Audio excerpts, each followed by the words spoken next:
Happy new year. प्रभु की स्तुति हो, प्रभु को धन्यवाद हो।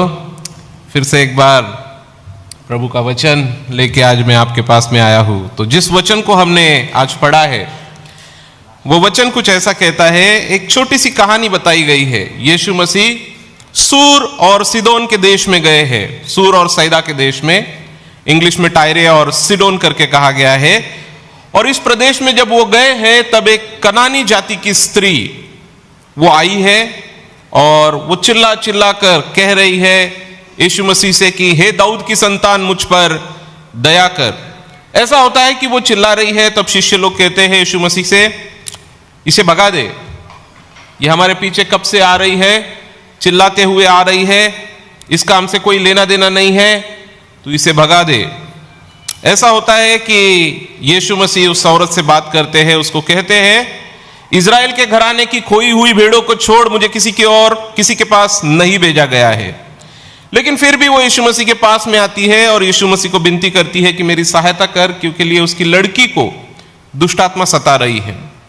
अब ऐसा होता है कि यीशु मसीह जवाब देते हैं कि बच्चों की रोटी लेके कुत्तों को डालना अच्छी बात नहीं है।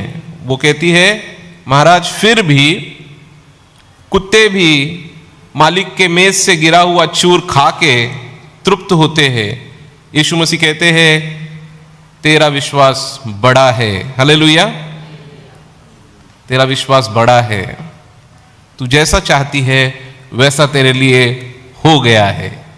और उसकी लड़की उसी घड़ी ठीक हो गई है। प्रभु को धन्यवाद हो।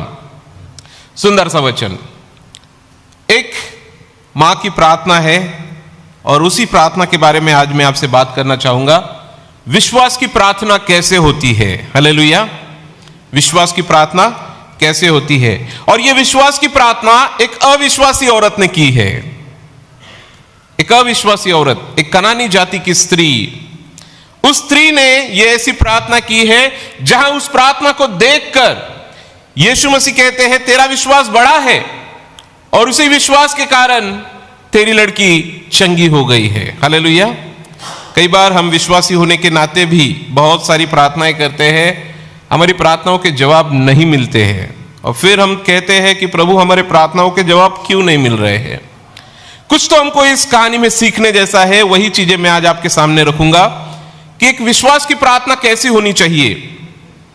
पहली चीज, जब यीशु मसीह सूर और सैदा के देश में गया, उस प्रदेश में गया, तो एक कनानी जाति की स्त्री चिल्ला चिल्ला कर यीशु मसीह के पास में आती है। वो कहती है प्रभु दाऊद की संतान मुझ पर दया कर, हालेलुया। अब यीशु मसीह कहां है मालूम है आपको? यह देश इज़राइल में नहीं है, इज़राइल के बाहर यीशु मसीह गए हैं। और इज़राइल के बाहर जब गए हैं तब इस प्रदेश में सारे जो कनानी लोग रहते हैं, वहां उस देश में जब यीशु मसीह गए हैं तो वहां की औरत यीशु मसीह के बारे में सुन के वो उसके पीछे पीछे आती है और उसे मालूम है कि यीशु मसीह मुझे पक्का आशीष देगा, मेरी लड़की को ठीक करेगा, हालेलुया। एक अविश्वासी औरत का विश्वास देखिए, पूरे विश्वास के साथ वो यीशु मसीह के पास में आई है। ऐसा लिखा हुआ है वो चिल्ला चिल्ला कर कहती है हे दाऊद की संतान मुझ पर दया कर। पहली चीज, बाइबल में ऐसा लिखा हुआ है, मत्ती रचित सुसमाचार इसका 7वां अध्याय और 7वां वचन, यीशु मसीह ने कहा मांगो तो दिया जाएगा, हालेलुया। जो कोई मांगता है उसे मिलता है। हम विश्वासियों को मांगना सीखना चाहिए और सही तरीके से मांगना सीखना चाहिए। कई बार हम जो मांगते हैं वो सही नहीं होता है। हमें कैसा मांगना है यह बहुत जरूरी है। अब इस औरत को आप देखेंगे, यह औरत कैसे मांग रही है यीशु मसीह के पास में। वहां लिखा है चिल्ला चिल्ला कर वो यीशु मसीह के पास प्रार्थना कर रही है, हालेलुया। मतलब अंदर से, उसके पूरे दिल से, पूरे मन से, पूरी तड़प से वो प्रार्थना कर रही है, हालेलुया। कई बार विश्वासियों की प्रार्थना सिर्फ मुंह से होती है, वो दिल से आती ही नहीं है। परमेश्वर चाहता है कि जब हम प्रार्थना करें तो वो अंदर से आए, वो दिल से आए। जब दिल से प्रार्थना आती है तो हम देखते नहीं कि आजू बाजू में कौन है, हालेलुया। ये चिल्ला रही है, इतने सारे लोग सुन रहे हैं, ये चिल्ला चिल्ला कर यीशु मसीह के पीछे आई है और ये चिल्ला चिल्ला कर प्रार्थना करती है। पहला शमूएल इसका पहला अध्याय और 13वें वचन में लिखा हुआ है कि ऐसे ही एक औरत यीशु मंदिर में आई है, परमेश्वर के भवन में आई है, उसका नाम है हन्ना। और वो आके जब प्रार्थना करती है तब उसके मुंह से शब्द भी नहीं निकल रहे हैं। इतनी दुखी है, इतनी पीड़ित है। बाइबल में ऐसा लिखा है कि वहां का जो याजक है एली, वो सोचता है कि शायद ये शराब पीकर आई है, ये क्या बोल रही, कुछ सुनाई नहीं पड़ रहा है। लेकिन हन्ना इतनी दुखी थी क्योंकि लिए उसके पास में कोई संतान नहीं थी, तो वो इस तरीके से प्रार्थना कर रही थी, अंदर से प्रार्थना कर रही थी कि उसके मुंह से शब्द नहीं निकल रहे थे। उस जगह पे हम देखते हैं वो औरत एक प्रार्थना करती है, उसके मुंह से शब्द नहीं निकल रहे हैं। इस औरत को हम देखते हैं चिल्ला चिल्ला के प्रार्थना करती है। आप प्रार्थना कैसे करते हैं यह बहुत ध्यान देना आवश्यक होता है, क्योंकि लिए प्रार्थना अंदर से आनी बहुत आवश्यक होती है। हालेलुया। और इसीलिए यीशु मसीह ने हमेशा यहूदियों का खंडन किया। उसने कहा तुम लफ्जों से बड़ी बड़ी प्रार्थनाएं करते हो, लेकिन उन प्रार्थनाओं का कोई मतलब नहीं है। वो प्रार्थना अंदर से आनी चाहिए, दिखावट के लिए या ऊंचे शब्दों से प्रार्थना करके कुछ नहीं होता है। यह औरत ने जब प्रार्थना की तब इसका अंदर से दिल टूट रहा था उसकी लड़की के लिए, क्योंकि लिए उसकी लड़की क्या दशा में थी उसको मालूम था, और उसे मालूम था कि यही वो यीशु मसीह है जो उसे ठीक कर सकता है। हालेलुया। वो अंदर से प्रार्थना करती है और क्या कहती है मालूम है वहां, हे दाऊद की संतान। हालेलुया। यहूदी लोगों के पास में ये शास्त्र था, पुराना नियम था। यीशु मसीह के टाइम में उनके पास में पुराना नियम था और उनको मालूम था कि मसीहा दाऊद की संतान है। हालेलुया। मसीहा किसकी संतान है? दाऊद की संतान है, क्योंकि मीका की पुस्तक में लिखा गया है, यशायाह के 6वें अध्याय में लिखा गया है, मीका के 5वें अध्याय में लिखा गया है कि वो दाऊद की संतान है। हालेलुया। उनको मालूम है कि वो दाऊद की संतान है, लेकिन जब यीशु मसीह पैदा हुआ है तो भी उन्होंने विश्वास नहीं किया है कि यही वो मसीहा है। उसने बार बार बताया, उसने प्रूफ किया, लेकिन फिर भी जो कहते थे कि हम परमेश्वर की संतान हैं, उन लोगों ने खुद परमेश्वर के ऊपर विश्वास नहीं किया। शास्त्रों को पढ़ते हैं लेकिन शास्त्रों की समझ नहीं रखते हैं। यह औरत ने शास्त्र नहीं पढ़ा है, लेकिन इसे मालूम है कि यही वो मसीहा है, और इसीलिए वो कहती है, हे दाऊद की संतान मुझ पर दया कर। हालेलुया। अगले अध्याय में अगर आप मत्ती रचित सुसमाचार 16वें अध्याय में अगर आप देखेंगे तो वहां लिखा हुआ है, यीशु मसीह ने अपने शिष्यों से पूछा कि तुम मुझे कौन करके जानते हो, लोग मुझे कौन करके जानते हैं। कई लोगों ने अलग अलग जवाब दिया। पतरस ने कहा तू ही वो मसीहा है। हालेलुया। तुझको छोड़ कोई दूसरा है नहीं, तू ही वो मसीहा है जिसकी हम राह देख रहे हैं। तेरे बारे में ही शास्त्रों में लिखा गया है। ये कनानी औरत, इसको मालूम है, इसने शास्त्र पढ़ा नहीं है, लेकिन फिर भी शास्त्रों के वचनों के ऊपर विश्वास है। हालेलुया। शास्त्र पढ़ने वाले लोग भी वचनों के ऊपर विश्वास नहीं रखते हैं। यह औरत सिर्फ सुन के उन वचनों के ऊपर विश्वास रख रही है। हालेलुया। कैसी प्रार्थना होनी चाहिए? दिल से आनी चाहिए। दूसरी चीज, वचनों के अनुसार प्रार्थना होनी चाहिए। हालेलुया। हम किसके पास प्रार्थना कर रहे हैं, हमको ये पूरी तरीके से पता होना चाहिए। एक लड़के ने मुझे फोन किया, बॉम्बे में रहता है। उस लड़के ने मुझे फोन किया और उस लड़के ने मुझे कहा कि मेरे लिए प्रार्थना कीजिए, मेरी शादी के लिए। मैंने कहा बिल्कुल प्रार्थना करेंगे। तो उसने मुझे कहा कि मैं एक लड़की से प्यार करता हूँ, उस लड़की से मुझे शादी करनी है, तो मेरे लिए प्रार्थना कीजिए। मैंने कहा देखिए, पहली चीज ये है कि आप जाके शास्त्र को पढ़िए। आप शास्त्र को पढ़िए। परमेश्वर के पास कोई भी प्रार्थना नहीं की जाती है। आप जो बोलेंगे और वैसे प्रार्थना की जाए, ऐसे नहीं होता है। आप पहले जाके शास्त्र पढ़िए। शास्त्र का वचन कभी भी लव मैरिज को सपोर्ट नहीं करता है। शास्त्र वचन कभी लव मैरिज को सपोर्ट नहीं करता है, वो मैरिज लव को सपोर्ट करता है। हालेलुया। मैरिज लव को सपोर्ट करता है। कहीं भी जाके बाइबल में आप पढ़िए। उसने कहा शास्त्र में लिखा है ना गॉड इज लव। मैंने कहा हाँ लिखा है, शास्त्र में लिखा है गॉड इज लव। कहां लिखा है वो तो बताओ। लोगों को सिर्फ मालूम होता है गॉड इज लव, कहाँ लिखा है मालूम नहीं होता है। मैंने उसको पूछा कहाँ लिखा है, मालूम है? बोले नहीं मालूम। मैंने कहा बाइबल लेके खोलो पढ़ो तभी तो मालूम पड़ेगा गॉड इज लव है, कहाँ है वो भी मालूम पड़ेगा। यूहन्ना की पहली पत्री 4 अध्याय 8वें और 16वें वचन में 2 बार लिखा गया है गॉड इज लव, हालेलुया, परमेश्वर प्रेम है। और जिसने ये लिखा जॉन, यूहन्ना, यीशु मसीह का चेला यूहन्ना, उसने उसे एपोस्टल ऑफ लव कहा जाता है। वो प्रेम के बारे में लिखता है। आप यूहन्ना का सुसमाचार पढ़िए और यूहन्ना की 3 पत्रियां पढ़िए, आपको पता चलेगा वो हमेशा प्रेम के बारे में लिखता है। और बाइबल में 4 प्रकार के प्रेम के बारे में वर्णन दिया गया है, एक नहीं 4 प्रकार के प्रेम के बारे में वर्णन दिया गया है। और जो लड़का जिस प्रेम के बारे में वर्णन कर रहा था उसको एरोस प्रेम कहा जाता है। और मैंने कहा यूहन्ना जो कहता है वो अगापे प्रेम है, हालेलुया, वो एरोस नहीं है। एरोस प्रेम मियां बीबी के बीच में फिजिकल रिलेशन के साथ में प्रेम होता है, उसको एरोस प्रेम कहा जाता है। मैंने कहा आप जिस प्रेम के बारे में बात कर रहे हो वो जो यूहन्ना बता रहा है वो प्रेम नहीं है। यूहन्ना जिस प्रेम के बारे में बात कर रहा है परमेश्वर प्रेम है, वो अगापे प्रेम के बारे में बात कर रहा है, हालेलुया, अनकंडीशनल लव, परमेश्वर का प्रेम जिसकी तुलना किसी प्रेम के साथ में नहीं की जाती है। कई बार हमको पता नहीं होता है और हम परमेश्वर से मांग पड़ते हैं अपनी इच्छा पूरी करने के लिए। मैंने उसको कहा बाइबल ठीक से पढ़ो, पहला यूहन्ना 2 अध्याय 15 से लेकर 17 वचन, आप भी लिख लीजिए, घर पे जाके पढ़ लीजिए। वहां लिखा हुआ है संसार और संसार की चीजों से प्रेम मत करो। यूहन्ना ने लिखा हुआ है।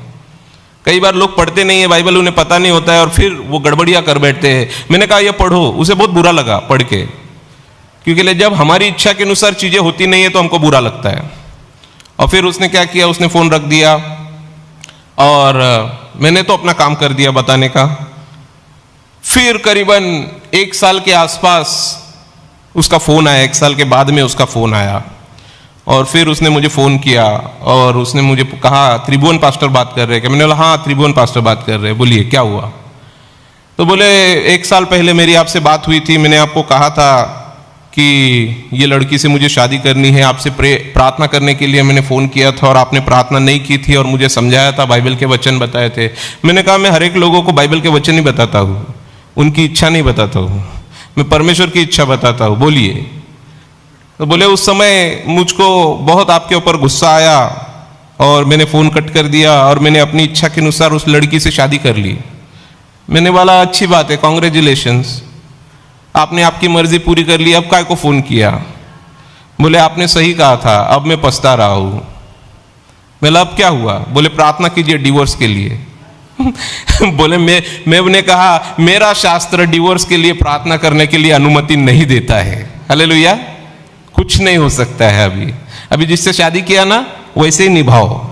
प्रॉब्लम क्या है? उसने ढेर सारी प्रॉब्लम बता दी। बोले अब मेरे को इसके साथ में रहने को मन नहीं करता है, पहले अच्छी लग रही थी अभी अच्छी नहीं लग रही है, अब डिवोर्स देने का मन कर रहा है, प्रार्थना करो कि हमारा रिश्ता टूट जाए। मैंने कहा ऐसी हम प्रार्थना नहीं करते, माफ कीजिए। हम जब प्रार्थना करते हैं हम क्या मांगते हैं ये हमको बहुत जरूरी है कि हम कैसे मांगते हैं। हम परमेश्वर के साथ कुछ भी मांग ले और परमेश्वर देगा ऐसा नहीं होता है। परमेश्वर ने कहा मांगो तो दिया जाएगा, सिर्फ वही चीजें जो परमेश्वर की इच्छा के अनुसार है। हालेलुया। और इसीलिए शास्त्र पढ़ना बहुत जरूरी होता है। इस औरत को मालूम था कि दुष्ट आत्मा मेरे लड़की को सता रही है, उसके ऊपर एक ही इलाज है, परमेश्वर। हालेलुया। और वही परमेश्वर मेरी लड़की को छुटकारा दे सकता है। वचन पढ़ती नहीं थी लेकिन वचन मालूम है। हालेलुया। इसीलिए वो कहती है दाऊद की संतान मुझ पर दया कर। हम जो भी मांगते हैं हमको दिल से मांगना चाहिए, हमको वचनों को उठा के मांगना चाहिए, हमको परमेश्वर की इच्छा के अनुसार मांगना चाहिए। हालेलुया। विश्वास की प्रार्थना कुछ इस तरीके से होती है। दूसरी चीज, अब जब ये चिल्ला रही है और यीशु मसीह के पास प्रार्थना कर रही है, यीशु मसीह जवाब नहीं दे रहे हैं। कमाल बात है ना, यीशु मसीह जवाब नहीं दे रहे हैं। लोग परेशान हो गए, आजू बाजू के लोग परेशान हो गए। ये चिल्ला रही है, प्रार्थना कर रही है। वो लोग कहते हैं, यीशु मसीह से कहते हैं, ऐसा लिखा हुआ है 23वें वचन में कि यीशु मसीह के चेलों ने उससे विनती की, उससे कहा इसे विदा कर, क्योंकि ये हमारे पीछे चिल्लाती हुई आ रही है, इसे भगा दे। ये कनानी औरत है, इससे हमारा कोई लेना देना नहीं है, इसे भगा दे, यहां से इसे निकाल दे। यहूदियों का मानना था कि यीशु मसीह यहूदियों का कल्याण करने के लिए आए हैं। शिष्य लोग भी ऐसा ही मानते थे। लेकिन लूका रचित सुसमाचार 19वां अध्याय और 10वें वचन में यीशु मसीह ने कहा, मैं खोए हुओं को ढूंढने के लिए और उनका उद्धार करने के लिए आया हूं। हालेलुया। सिर्फ यहूदी नहीं, सारे लोगों के लिए, जगत के सारे लोगों के लिए, जितने भी खोए हुए हैं, जितने भी पापों में पड़े हुए हैं, उन सारे लोगों के लिए वो आया हुआ है। और इसीलिए यीशु मसीह पापियों के यहां जाता था और लोग कहते थे ये पापियों का मित्र है। वो जानता था मनुष्य की फितरत कैसी है। और इसीलिए जब लोगों ने ऐसा कहा, तब यीशु मसीह ने जवाब क्या दिया मालूम है? यीशु मसीह ने ठीक जैसे लोगों को चाहिए था वैसे ही जवाब दिया। जो आजू बाजू के चेले यहूदी लोग सोच रहे थे वैसे ही जवाब दिया। उसने क्या कहा मालूम है? इज़राइल के घराने की खोई हुई भेड़ों को छोड़ मैं किसी के पास नहीं भेजा गया। हालेलुया। वो कहता है इज़राइल की भेड़ों के पास में ही मुझे भेजा गया है, दूसरे लोगों के पास में नहीं भेजा गया। और यीशु मसीह है कहां? किस देश में है वो? सूर और सैदा में, इज़राइल में नहीं है। हालेलुया। वो कहता है मुझे भेजा गया है इज़राइल के लोगों के लिए, और वो कार्य कहां कर रहा है? सूर और सैदा में। अब कमाल बात यह है, यीशु मसीह सारे यहूदियों के सामने कहता है मैं इज़राइल की खोई हुई भेड़ों के लिए आया हूं, और ये बात सही भी थी। और फिर ऐसा होता है कि वो औरत आती है और वो कहती है कि हे प्रभु मेरी सहायता कर। नजदीक आती है, वो कहती है मेरी सहायता कर। और यीशु मसीह ने कहा कि लड़कों की रोटी लेके कुत्तों को डालना सही बात नहीं है। उस जमाने में यहूदी लोग अन्य जाति लोगों को कुत्तों के समान समझते थे। अब कुत्ता अभी कई बार लोगों को ऐसा लगता है कि यीशु मसीह ने इस औरत को कुत्ता समझा या कुत्ता करके कहा। ऐसा नहीं है। यीशु मसीह यहूदियों को सिखा रहे थे कि ये भी तुम्हारे जैसी ही है। हालेलुया। ये कुत्ता नहीं है। यीशु मसीह ने जब उसको कहा कि लड़कों की रोटी लेके कुत्तों को डालना ये सही बात नहीं है, तब यीशु मसीह उसको कुत्ता नहीं कह रहे थे। यीशु मसीह यहूदियों को बता रहे थे कि तुम जैसा सोचते हो वैसा परमेश्वर काम नहीं करता है। हालेलुया। नहीं तो वो सूर और सैदा में जाता ही नहीं। और अगर 15वें अध्याय को अगर आप पहले पढ़ेंगे, 15वें अध्याय के 1 वचन से लेके 20वें वचन तक, तब आपको पता चलेगा यीशु मसीह यहूदियों की परंपराओं का विरोध कर रहे हैं। यहूदी लोग जब भी खाना खाते थे हाथ धो के खाते थे। यीशु मसीह और उसके चेले बिना हाथ धोए जब खाना खा रहे हैं, तब यहूदी लोगों ने प्रश्न उठाया कि ये तो हमारे नियम के विरुद्ध जा रहा है। यीशु मसीह ने कहा तुम जैसा सोचते हो वैसा परमेश्वर नहीं है। हालेलुया। तुम्हारी परंपराओं से परमेश्वर के राज्य में फर्क नहीं गिरता है। तुम्हारी परंपराएं गलत है, तुमको परंपराएं बदलनी चाहिए, तुमको परमेश्वर की इच्छा के अनुसार चलना चाहिए। हालेलुया। और यहूदी लोगों को गुस्सा आया, ये क्या बोल रहा है। यहां पे भी जब वो बोल रहा है तब वो बताता है कि लड़कों की रोटी लेके कुत्तों को डालना सही बात नहीं है। तो जो ग्रीक वर्ड वहां यूज किया गया है वो डायरेक्ट कुत्ता नहीं है, पेट डॉग की तरह यूज किया जाता है। लेकिन यीशु मसीह उस औरत को कुत्ता नहीं बोल रहा था। यीशु मसीह यहूदियों को समझा रहा था कि जैसा तुम सोचते हो वैसा नहीं है। क्योंकि पहले जो वचन लिखे गए हैं उस वचनों में यीशु मसीह ने बहुत सारी चीजें यहूदियों को समझाई हुई है। अब यीशु मसीह इस औरत से बात करता है और यीशु मसीह इस औरत को कहता है,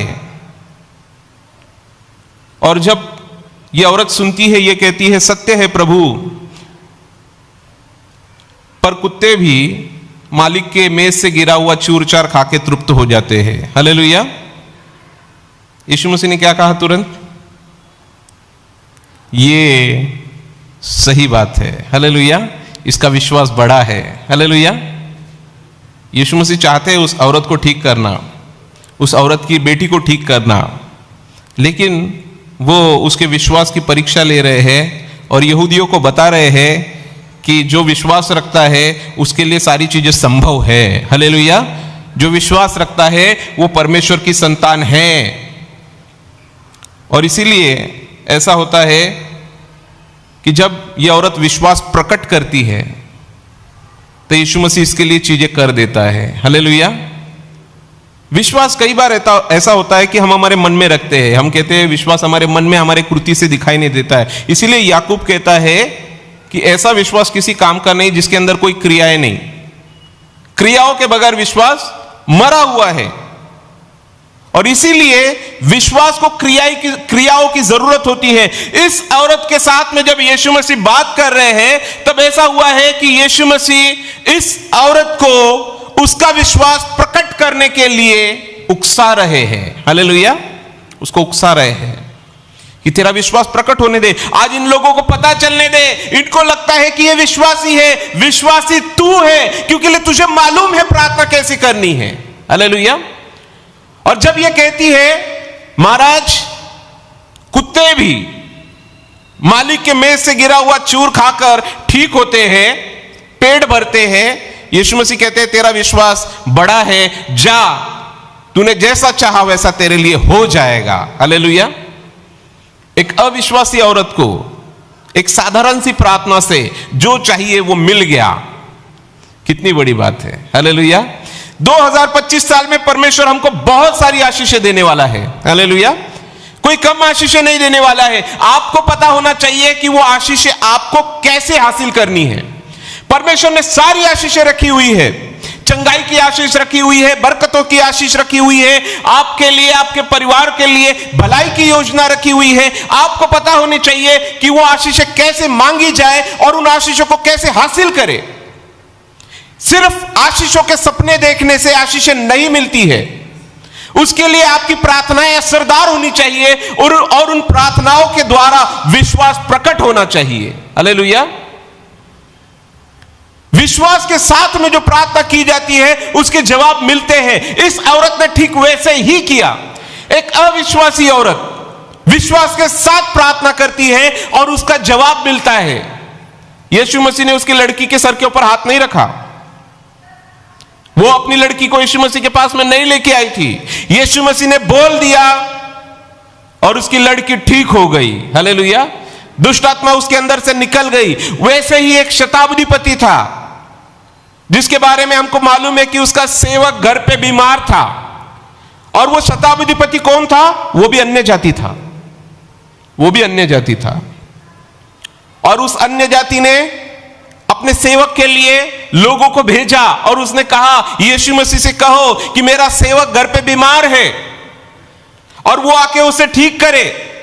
कुछ लोग आए, यीशु मसीह से कहा कि वो आदमी बहुत अच्छा है, उसने हमारी बहुत मदद की है, उसका सेवक बीमार है, वो चाहता है कि आप उसे ठीक करें। यीशु मसीह कहते हैं हाँ, मैं घर पे आके उसको ठीक करूंगा। वो सेवक वापस कुछ लोगों को भेजता है और वो कहता है महाराज को बताइए कि मैं एक अधिकारी व्यक्ति हूं, मैं बोलता हूं किसी को जा तो वो जाता है, किसी को बोलता हूं आ तो वो आता है। मुझको मालूम है आप चंगाई को बोलेंगे जा तो आपको आने की जरूरत नहीं है, चंगाई खुद आ जाएगी। हालेलुया। और यीशु मसीह पीछे मुड़ के देखते हैं, वो कहते हैं सारे इजराइल में भी मैंने ऐसा विश्वास नहीं पाया। हालेलुया। इसका विश्वास बड़ा है, ये अन्य जाति का विश्वास इजरायली लोगों से बड़ा है। और उसने कहा जा, तेरा सेवक ठीक हो गया है, और उसी घड़ी उसका सेवक ठीक हो गया। हालेलुया। ऐसी प्रार्थनाएं हमको 2025 में करनी है जहां परमेश्वर बोल देगा और चीजें हो जाएगी। हालेलुया। प्रार्थनाएं असरदार होने के लिए बहुत आवश्यक है कि हम इस कनानी औरत की तरह प्रार्थना करना सीखें।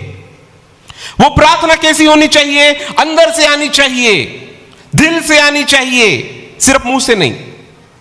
अंदर से प्रार्थना आनी चाहिए, चाहे मुंह से शब्द निकलो या नहीं निकलो, जोर से प्रार्थना हो या धीरे से प्रार्थना हो, वो अंदर से प्रार्थना आनी चाहिए। बाइबल के वचनों को लेके प्रार्थना होनी चाहिए, यीशु मसीह की इच्छा के अनुसार प्रार्थना होनी चाहिए। और जब ऐसी प्रार्थनाएं होती हैं, जब हम परमेश्वर को अच्छी तरीके से जानते हैं कि वो हमारे लिए कर दिया है, वो चीजें हो जाती है। हालेलुया। संसार के चलने में और परमेश्वर की रीति में बहुत फर्क है। जब आप एक लड़ाई जीतते हैं तब आपको संसार विजेता कहता है। हालेलुया।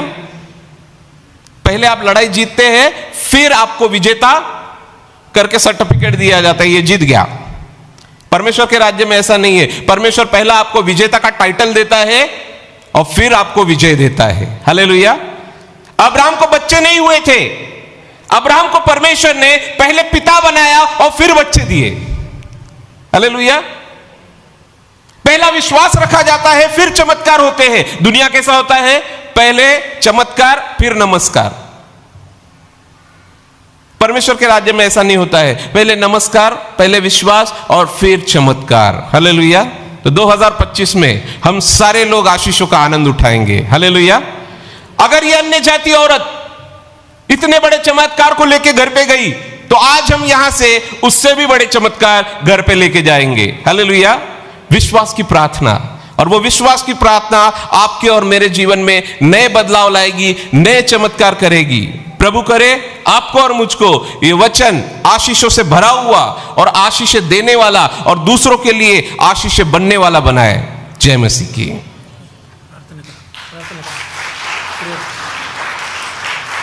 प्रार्थना करेंगे। प्रभु आपको धन्यवाद देते हैं, आपकी स्तुति महिमा करते हैं राजा। सुंदर से वचन के लिए आपको धन्यवाद देते हैं राजा। होने दीजिए राजा कि ये 2025 साल हमारे लिए आशीषों का कारण ठहरे राजा। प्रभु हम विश्वास की प्रार्थनाएं करना सीखे और विश्वास की प्रार्थनाओं के द्वारा आपके चमत्कार हमारे जीवन में रोज और नित्य होते रहे राजा। आज इस वचन को हम घर पे लेके जाए तो आपकी आशीषें लेके जाए राजा।